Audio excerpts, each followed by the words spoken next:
Hepatitis అంటే లివర్‌లో ఉండే కణాల వాపుని మనం హెపటైటిస్ అంటాము.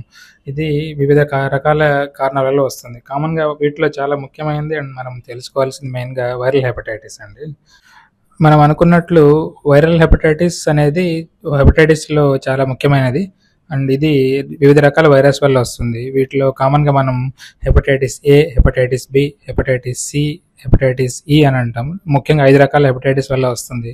వీటిలో డి అనేది చాలా అరుదుగా మనం ఇండియాలో చూస్తాం. కామన్‌గా వచ్చేది hepatitis A, B, C and E.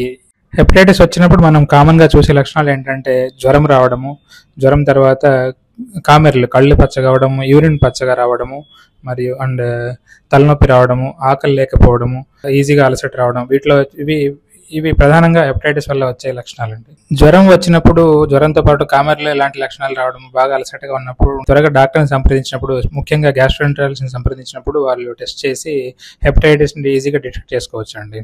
Hepatitis ఏ మరియు హెపటైటిస్ ఈ అనేవి కామన్గా కలుషితమైన ఆహారము, కలుషితమైన నీరు తీసుకోవడం వల్ల వస్తుందండి. ఇవి ఈజీగా వ్యాప్తి చెందకుండా చూడాలంటే కొంచెం హెల్దీ రకమైన ఫుడ్, అంటే ఈజీగా బాగా శుభ్రపరిచిన, బాగా ఉడికించిన ఫుడ్ తీసుకోవడం మంచిది. బయట రోడ్ సైడ్ ఫుడ్ తీసుకున్నప్పుడు కూడా ఈ hepatitis A and hepatitis C infection వచ్చే ప్రమాదం కూడా ఉంటుంది. సో ఇలాంటివి రాకుండా ఉండాలంటే ఫుడ్ మెజర్స్ తీసుకోవాలి.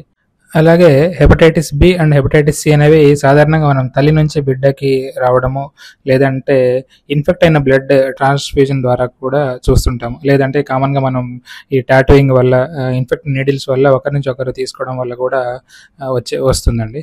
సో ఇవన్నీ రాకుండా ఉండాలంటే ఈ ఒకరినొకరు నీడిల్ ట్రాన్స్మిషన్ ద్వారా రాకుండా చూసుకోవాలండి.